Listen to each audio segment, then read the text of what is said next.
নমস্কার সমস্ত শ্রোতা দর্শক বন্ধুদের, আমি একটি ভিডিওয় স্বাগত জানাচ্ছি। আজ আমি বাবা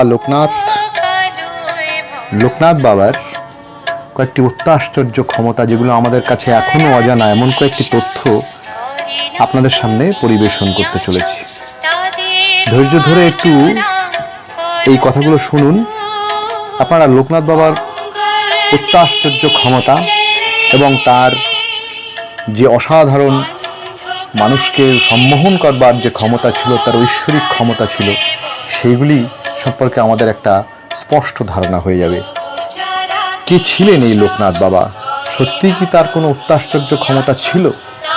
এই প্রশ্নটা এখনো অনেকে করে থাকেন, যদিও এই প্রশ্নটি অবান্তর, কারণ লোকনাথ বাবা এমনই একজন সিদ্ধ পুরুষ যে যার কথা যত বেশি আমরা বলি না কেন মনে হয় ততটাই কম বলা হচ্ছে।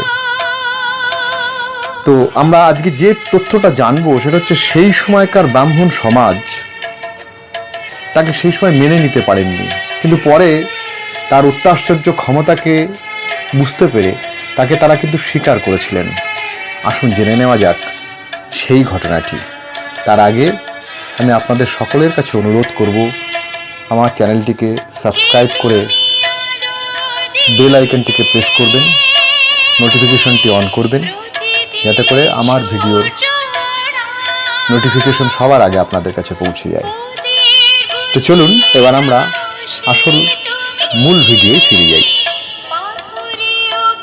1735 খ্রিস্টাব্দে যশোর জেলা, বর্তমানে পশ্চিমবঙ্গের উত্তর 24 পরগনা জেলার বারাসাত মহকুমার অন্তর্গত চাকলা গ্রামে বাবা লোকনাথের জন্ম হয়েছিল। তার পিতার নাম ছিল রামনারায়ণ এবং মায়ের নাম ছিল কমলা দেবী। পিতামাতার চতুর্থ সন্তান ছিলেন তিনি।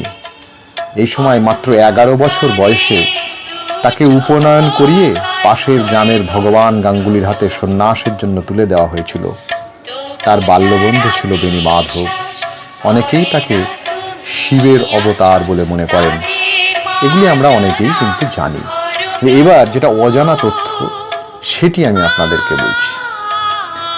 কথিত আছে বাবা যখন বারোদিতে ছিলেন সেই সময় সেখানকার লোভী ব্রাহ্মণ সমাজ তাকে হিংসা করতে শুরু করে। সেই গ্রামে কামাখ্যা নামে এক অহংকারী সাধক ছিলেন, যিনি লোকনাথ বাবাকে সিদ্ধিলাভের প্রমাণ দিতে বলেন। কামাখ্যা বলেছিলেন, লোকনাথ বাবা যদি সিদ্ধ পুরুষ হন তবে তিনি তার শিষ্যত্ব গ্রহণ করবেন। লোকনাথ বাবাকে ধূত্র ফুল এবং ভয়ঙ্কর সাপের বিষ দেওয়া হয়েছিল। তিনি সেই বিষ স্বেচ্ছায় গ্রহণ করেছিলেন, কিন্তু তিনি বলতেন তার মায়ের হাতের দুধ তার মৃত্যুকেও জয় করতে পারে। সেজন্যে তাকে চিতায় শয়নরত অবস্থায় রাখার আগে তার মা হাতে করে দুধ পান করিয়েছিলেন। আর সত্যি সকলকে অবাক করে দিয়ে তিনি চিতা থেকে সুস্থ হয়ে ফিরে আসেন।